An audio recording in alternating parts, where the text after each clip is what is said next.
انگریز تاریخ دان ہے، انگریز ہے، اس کا کوئی تعلق میرے دین سے نہیں، لیکن تاریخ لکھنے میں اس نے یہ بات لکھی کہ میں نے ایسا جرنیل دیکھا ہی نہیں جیسا صلاح الدین تھا، اس لیے کہ اس کے جذبے جیسا میں نے ایک بھی جرنل دیکھا نہیں۔ ایک بار کا واقعہ لکھا ہے کہ 12,000 کی فوج تھی صلاح الدین کے ساتھ، 12,000 کی فوج تھی صلاح الدین ایوبی کے ساتھ، اور جس وقت وہ میدان میں اترا مقابل میں صلیبیوں کی تعداد 4 لاکھ کی تھی، 4 لاکھ کی تھی۔ 4 لاکھ کی تعداد دیکھ کر نہ وہ گھبرایا نہ بھاگا، پلٹ کر اپنی فوج سے پوچھا کیا مشورہ ہے تمہارا، مقابل میں اترے یا نہیں اترے؟ صلاح الدین کے لشکری اور اس کے نوجوان سپاہی عام لوگ نہیں تھے، جذبہ جوان تھا۔ عرض کیا اے صلاح الدین ہمارے سپہ سالار، رسول اللہ کے صحابہ تعداد دیکھ کر اترتے تھے تو ہم بھی تعداد دیکھ کے اتریں گے، اگر نبی کے صحابہ تعداد نہیں دیکھتے تھے تو ہم بھی اس تعداد کا کوئی پرواہ نہیں کریں گے۔ صلاح الدین ان کی باتوں کو لے کر اتر تو پڑا۔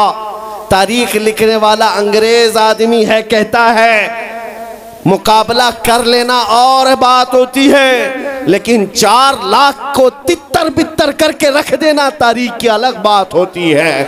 صلاح الدین کے اس کارنامے کے بعد وہ انگریز تاریخ دان کہتا ہے ہمارے علاقوں میں حال یہ ہو گیا تھا، ہمارے ہاں کی مائیں اپنے بچوں کو تھپکیاں دے کر سلاتی تھی اور یہ کہتی تھی کہ بیٹا سو جا نہیں تو صلاح الدین آ جائے۔ سبحان اللہ، سبحان اللہ۔ یہ میں اس لیے باتیں عرض کر رہا ہوں کہ صلاح الدین ایوبی کی طاقت وہ ان کی اپنی باڈی کی طاقت نہیں تھی، وہ نہ ہی کسی جگہ سے ورزش کر کے حاصل کی ہوئی طاقت تھی۔ صلاح الدین کی طاقت عشق مصطفیٰ کی وجہ سے تھی، وہ محبت رسول کا پیکر تھا۔ ہم نے تاریخ میں ان جوانوں کو دیکھا ہے جنہوں نے تاریخ الٹ کر کے رکھ دیا ہے، جنہوں نے زمین میں ایک الگ پرچم لہرا کر رکھ دیا ہے۔ آپ کو پتہ ہے اسی ہندوستان کی سرزمین پر سب سے پہلا 10,000 کا لشکر لے کر آنے والا ایک جوان عرب سے سب سے پہلے آنے والا محمد بن قاسم صرف 19 سال کی عمر میں آیا تھا، 19 سال کی عمر میں آیا تھا۔ کس لیے آیا تھا؟ مال لوٹنے نہیں آیا تھا، یہاں جگہ قبضہ کرنے نہیں آیا تھا، جیسے آج تاریخ توڑ مروڑ کر کے بتائی جا رہی ہے۔ جتنے بادشاہ آئے سب اکرمن کیے، سارے لوگ یہاں لوٹ پاٹ کرنے آئے تھے، یہ تاریخ توڑ مروڑ کر بیان کی جاتی ہے۔ میرے عزیزوں اس پر پھر کبھی گفتگو کریں گے، لیکن محمد بن قاسم کیوں آیا تھا؟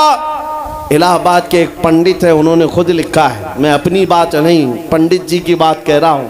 اس وقت حالات ایسے ہو گئے تھے کہ چند عورتیں، مسلمان عورتیں جو سری لنکا کی سرزمین سے حج کے لیے جا رہی تھیں، اس وقت راجہ دابر سنگھ اس کے کچھ گنڈوں نے ان عورتوں کو پکڑ لیا، ان کی عزت لوٹی، ان کا مال لوٹا، ان کو قیدی بنایا۔ ان عورتوں نے اس وقت پکار کر کہا تھا کہ کوئی ہے جو ہماری عزت بچائے گا؟ کوئی تجارت کرنے والا باہر سے آیا ہوا تاجر بات سن کر کے عرب گیا، عرب میں جا کر گورنر جو تھا اس کے سامنے واقعہ بیان کر رہا تھا۔ 19 سال کا جوان محمد بن قاسم وہاں سے گزر رہا تھا، اس نے اتنا واقعہ سنا کہ ہند کی سرزمین پر کچھ ہماری بہنوں کی عزت لوٹی جا رہی ہے، وہیں کھڑے ہو کر اس نے کہا لبیک یا اختی، اے میری بہن میں تیری عزت کی حفاظت کے لیے آ رہا ہوں۔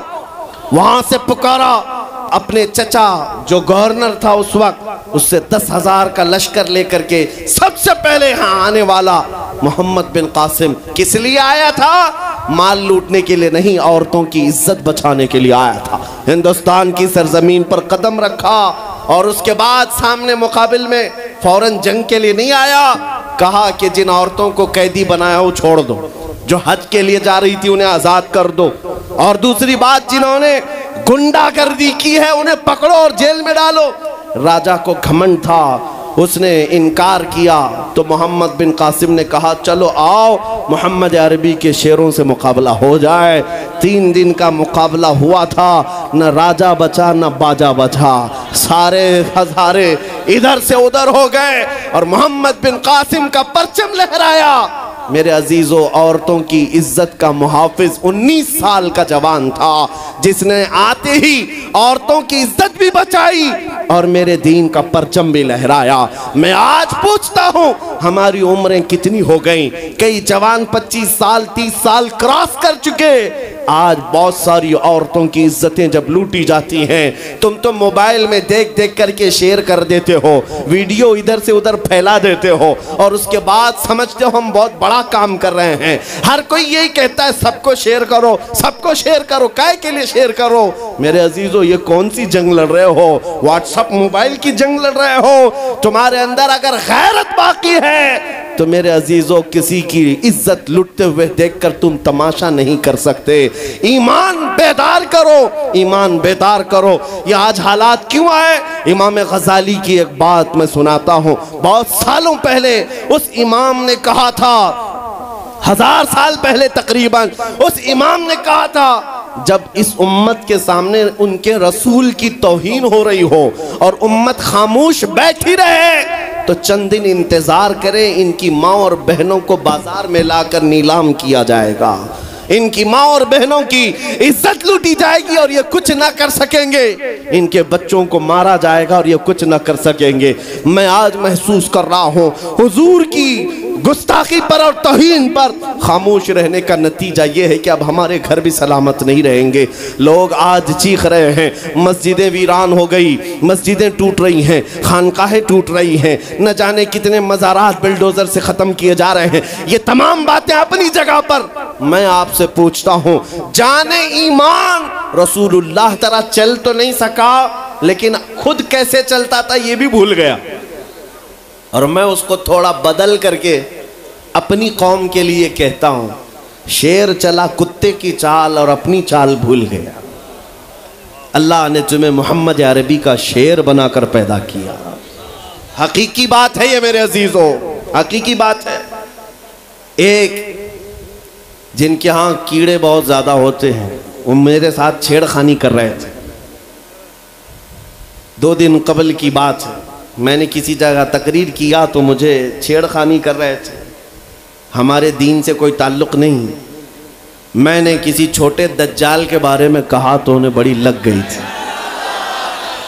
آج کی تقریر پھر وہ سن رہا ہوگا، صاحب میں کہتا ہوں، مجھے انہوں نے میسج میں کہا ہے، گوشت خور مولانا، گوشت خور مولانا، گوشت کھاتے ہیں اور اسٹیجوں پر چلاتے ہیں۔ میں نے جواب میں کہا اللہ کا بڑا شکر ہے گوبر خور تو نہیں ہے، اللہ کا بڑا شکر ہے ہم گوبر کو کوہ نور کہنے والے تو نہیں ہیں۔ اللہ نے دودھ پینے والی قوم میں پیدا کیا ہے، پیشاب پینے والی میں نہیں۔ نعرے تکبیر، نعرے رسالت، نعرے حیدری۔ میرے عزیزو یہ کوئی بات لطیفے کی نہیں ہے اور نہ ہی چھیڑ خانی کی بات ہے۔ میں ان سے کہتا ہوں ہمیں چھیڑو مت، ہم اپنے نبی کی بات کرتے ہیں، ہم اپنے نبی کی بات کرتے ہیں، اور جہاں پھر تم چھیڑو گے تو پھر ہم اپنے طور پر جواب بھی دیتے رہیں گے انشاءاللہ۔ اس لیے کہ اپنی اپنی قسمت کی بات ہے۔ مجھے گوشت خور مولانا کہہ رہے ہو اور خود کی حالت معلوم نہیں ہے۔ اللہ کریم کا شکر ہے کہ ہم نے دنیا میں دیکھا ہے گوشت کھانے والا بھی شیر ہی ہوا کرتا ہے اور گوبر کھانے والا سور تو نہیں ہے۔ اللہ کا بڑا کروڑا احسان ہے۔ میں ان باتوں میں نہیں آ رہا، لیکن ایک بات ضرور کہنا چاہتا ہوں اے سنیو، ایک بات کہ دنیا 1000 تانے دے، ہمیں فرق نہیں پڑنا چاہیے، اپنے نبی کے اخلاق کو کھل کر کہنا ہے۔ میں آپ سے پوچھتا ہوں کیا ہمارا یہ ایمان ہے یا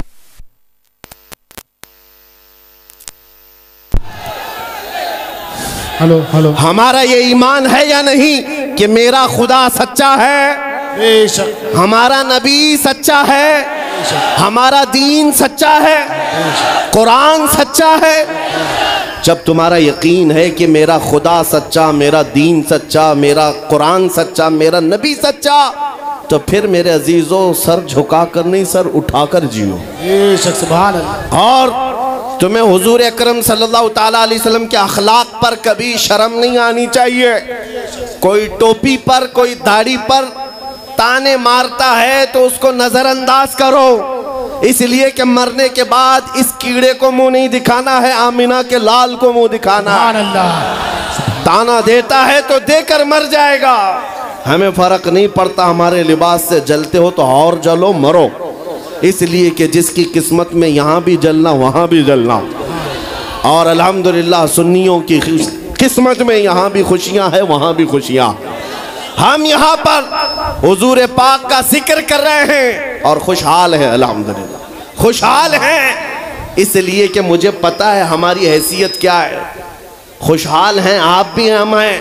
یہ چھوٹی موٹی شکایتیں تو سب کرتے ہیں آپ کہ بیماری ہے، گھر میں کھانا پانی نہیں ہے، دھندا نہیں چل رہا ہے، بزنس نہیں چل رہا ہے، سب لاس میں ہے، جاب نہیں ہے، سب شکایتیں تمہاری ہے، ہمیں پتا ہے۔